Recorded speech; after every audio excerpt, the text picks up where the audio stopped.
Do you wanna come? Do you wanna come? Do you wanna come with me? Do you wanna come? Do you wanna come? Do you wanna come with me now? Bum, bum, bum, bum. Bum, bum, bum, bum. Bum, bum, bum, bum.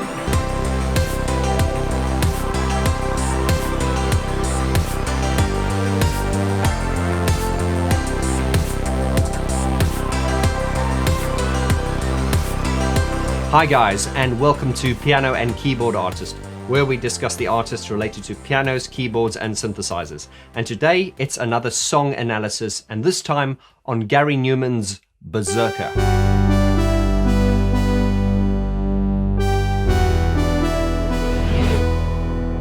I really want to talk today about Gary Numan's Berserker. You're probably wondering why that song in particular. Well, Gary Numan's catalogue is huge and varied and vibrant, just like his career. So, I don't know, it was kind of just a random idea. Let's talk about Berserker. I'm going to explain this, as you guys know, in a very straightforward, easy to understand way, because as you guys know, I myself am not musically trained. So if you're not a musician, you're in good company here, because I will explain it in a way that is easy to follow. I will try and be as informative, and I will keep this to the point and hopefully be not too boring. But I do want you to stick around to the end of the video, where I've got some fabulous, exciting news to share with you. Right, let's jump into Berserker.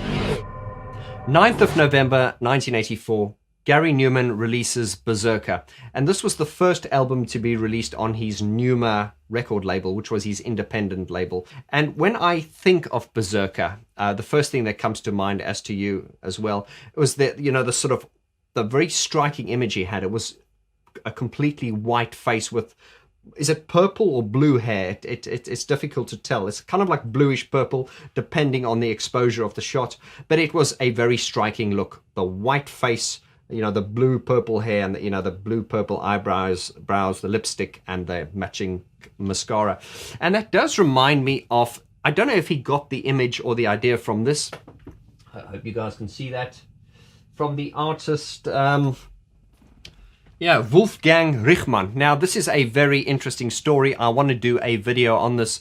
And before I do that, a special shout out to Mark Wibrow, who sent me this vinyl.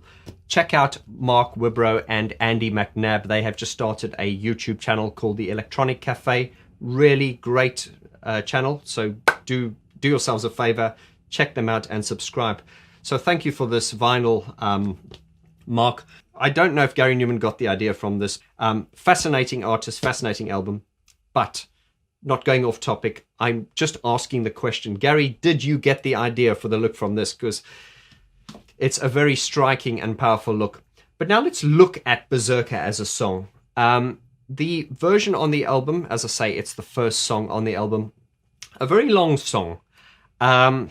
Very un-radio friendly, very uncommercial. Every time Gary attempted to become, you know, credible or commercial, it just failed. It just didn't work. And Gary Numan sits very comfortably in his own space. It's very difficult to put Gary Numan in a box. He's one of those artists, when he opens his mouth, it's just him. Everything about Gary Numan is so Gary Numan, and there is no other artist like him. Fascinating in so many ways. And the point I'm trying to make is that at this period where he was trying to find himself again, and especially by the time we got to Machine and Soul, which is probably one of his worst albums. I have quite a soft spot for that album, probably because I'm a bit of a fanboy. So I don't think it's as bad as what Gary Numan himself says it is. Gary Numan does not belong in the mainstream, and anytime I think he attempted to be slightly commercial, it failed horribly. And this song, Berserker, is a typical example of how Numan is just on his own trip. I mean, this song is it's over 6 minutes long. I've heard different versions. There are edits, but the actual definitive version, I think it runs over 6 minutes long. I'm going to run through some of the parts now and explain to you why I think this is such a typically Numan song. Something very noticeable about this song, and indeed the songs from this period, was Gary Numan's reliance on female vocals. He really did get to a point where female vocals were being used so much that Gary almost became like a backing singer in his own act, where he was if you listen to him these days, where he's obviously doing all the vocals, well, back in this time, he wasn't displaying the sort of vocal range he has, because he has got quite a intense vocal range. He does scream and he does really sing high and intensely, but in songs like this, it's very baritone. The lines being, my face and pictures change, do you remember me? And then he's got the woman singing the octave higher. So this was the period where I feel there was a bit of a lack of confidence, and he really relied too much on female singers. But at its essence, I do like this song. I like the atmosphere that he managed to achieve with this album. And indeed, this song, it's got a very cold, icy type of sound. And it's very Blade Runner-y. We know Gary Numan was influenced by Blade Runner and that whole sort of post-apocalyptic world. And indeed, in his most recent material, it's very much the same. Almost how he would deal with this world that is falling apart, and his fear of being in this world that is falling apart, and how he survives in it, or how we as humans deal with it. And his subject matter has never changed. He's always been on that path. So the atmosphere and the sort of feel of the song does portray that brilliantly. There are not many lyrics to this song. It's basically, do you want to come, do you want to come, do you want to come with me now? My face and pictures change, do you remember me? I won't be here for long, I know they'll find me soon. It's a man on the run, and you can read into it any way you want to. But let me just illustrate some of the parts. It's very simplistic. So I'm going to just demonstrate the initial parts on the piano, because as you guys know, and I keep saying that, is when you play something on the piano, it takes away all the distraction from all the synthesized sounds and everything, and it allows you to focus just on the bare melody. So it's fundamentally just these three chords all the way through. It's the G, my face and pictures change, do you remember me, to the E, and then you go to the B.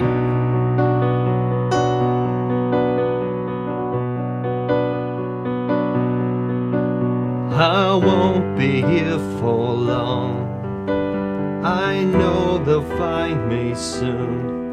Then we get a variation here where it comes to the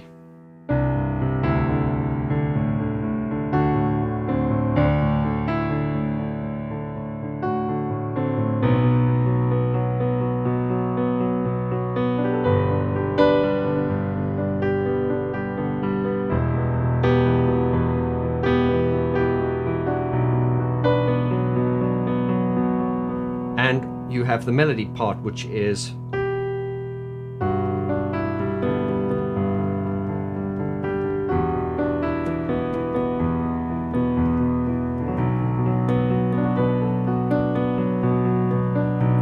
so I'm sort of just overemphasizing it there, just to sort of point out how beautiful the melody is.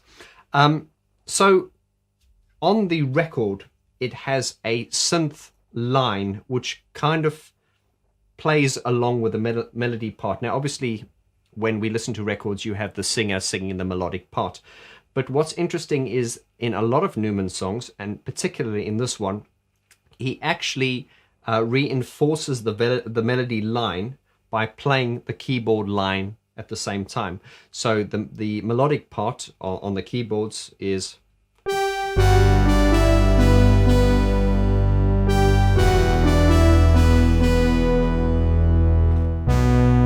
it's just that really simple boom. It's really icy and cold. My face and pictures change, do you remember me? And then again, boom, you've got Numan singing low and then the woman singing on the high octave.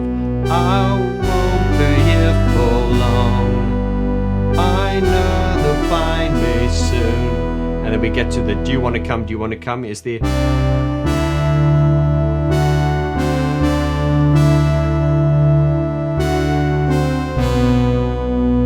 and Numan also makes use of those. Martin Gore uses them a lot, which I like to call Gorisms, that kind of clashing chord, which is, in musical terminology, I believe called a borrowed chord, is where you're using a note which is not indigenous to the scale, but throwing it in to create that tension.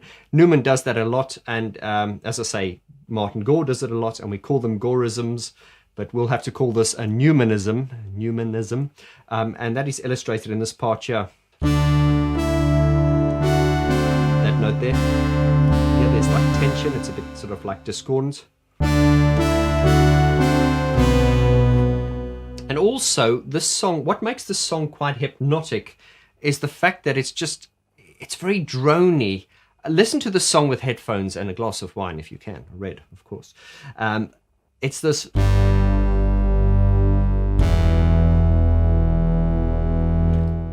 There's no sort of bass, like bass guitar in it. It's just this droning warm.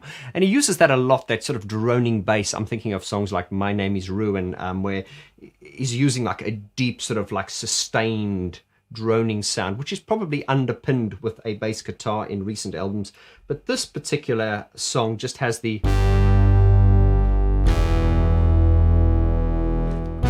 And then you've got the melody over it again.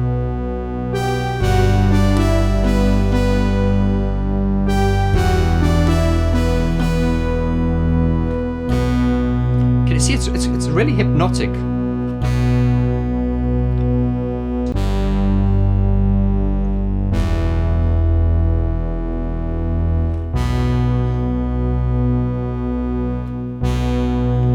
Especially when it breaks down to the sort of like the middle eighth, it gets to that break where everything strips away and all you've basically got is just the synthesizer lead part and the woman's voice part. And the way it's produced and the way it echoes and the production choices and style just give it a really haunting, hypnotic feel.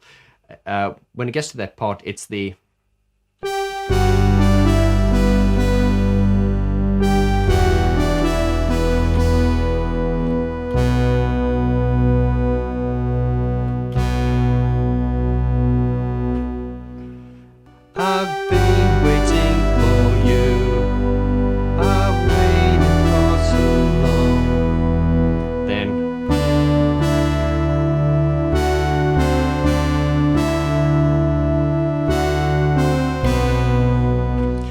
And the way she sings, it does remind me of the Blade Runner movie. It's almost like this, it's almost like she's an android. I've been waiting for you. I've waited for so long. She's got this kind of like robotic way, the way she follows the played synthesizer riff.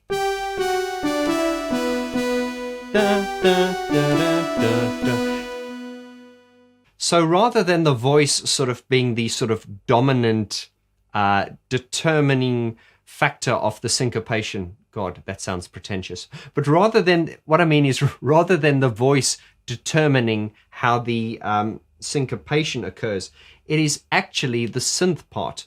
Because, I hope I'm explaining this properly, if we never had the synth part that was kind of almost dictating the way the song is sung, she may have sung it in a very different way. She may have done something like, I've been waiting for you. I've waited for so long. She could have variated the way she, the syncopation. But because the synth line is so pronounced, it's...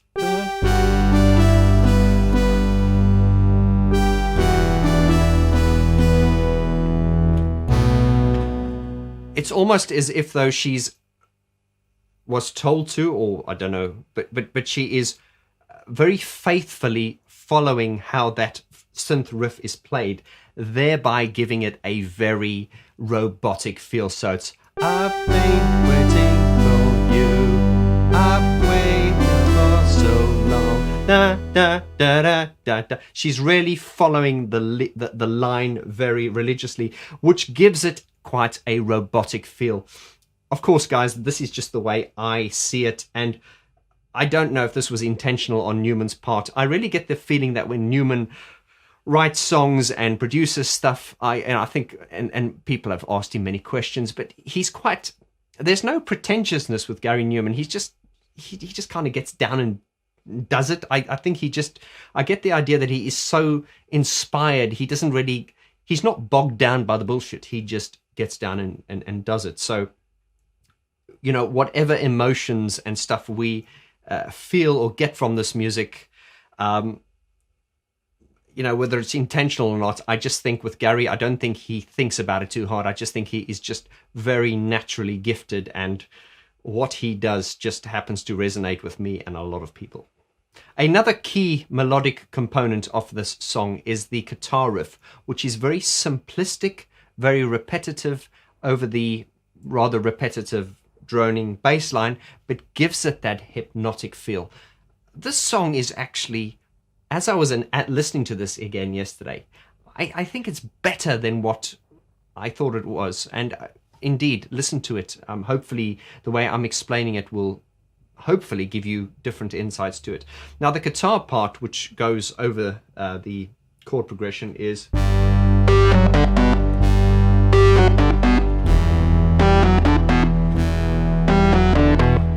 it's very repetitive. And then, boom.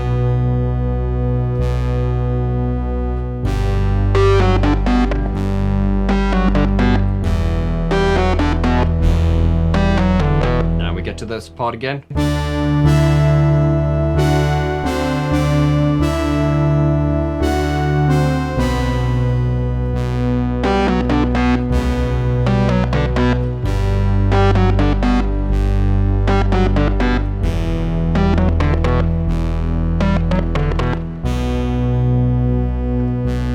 And that's it, really. There's not much to it, and it's that simplicity that is kind of repeated and repeated. It almost becomes like a mantra. La la la la. It's that na na na na da da da da da da da da da da. As I say, very repetitive, very simple, and to make a 6-minute song with such simple melodic ideas. But that is the beauty and the genius of the song, and I don't even know. It was, as I said, in the case of Gary Numan, I don't think he thinks about things too rationally. I think he just sits down and something overcomes him, and he just writes these great songs. It's the subject matter. It's that Blade Runner. Do you want to come with me? It's a man on the run, and this android-like woman that's on the run with him. And of course, guys, if I'm sounding crazy, this is the way I interpret it.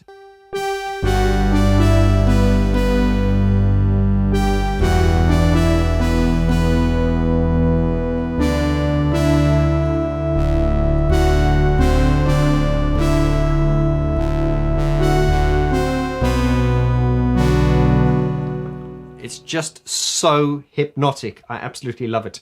Okay, so what I'm going to do now is I'm going to do a piano improvisation on this, and you guys know that the piano improvisation is just me sort of taking the melodical ideas and just kind of flowing with them, just to sort of illustrate the beauty of it. And what we sometimes miss when we hear songs that are fully produced, we sometimes overlook or we miss the simplicity and the beauty and indeed the complexity, because sometimes we are distracted by the synthesized sounds and the productions and everything.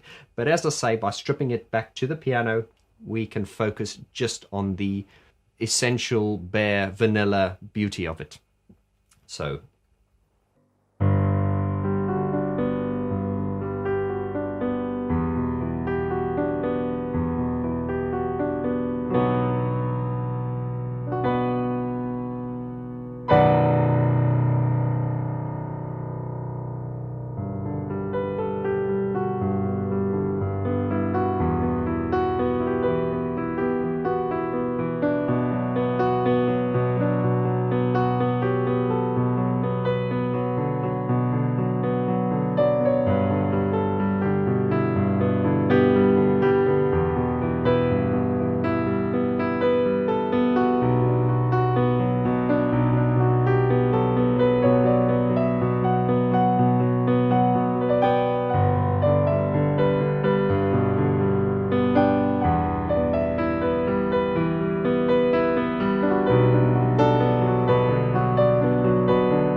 Okay, and I may have gotten carried away there, as I do with the piano improvisations, but I love what I do.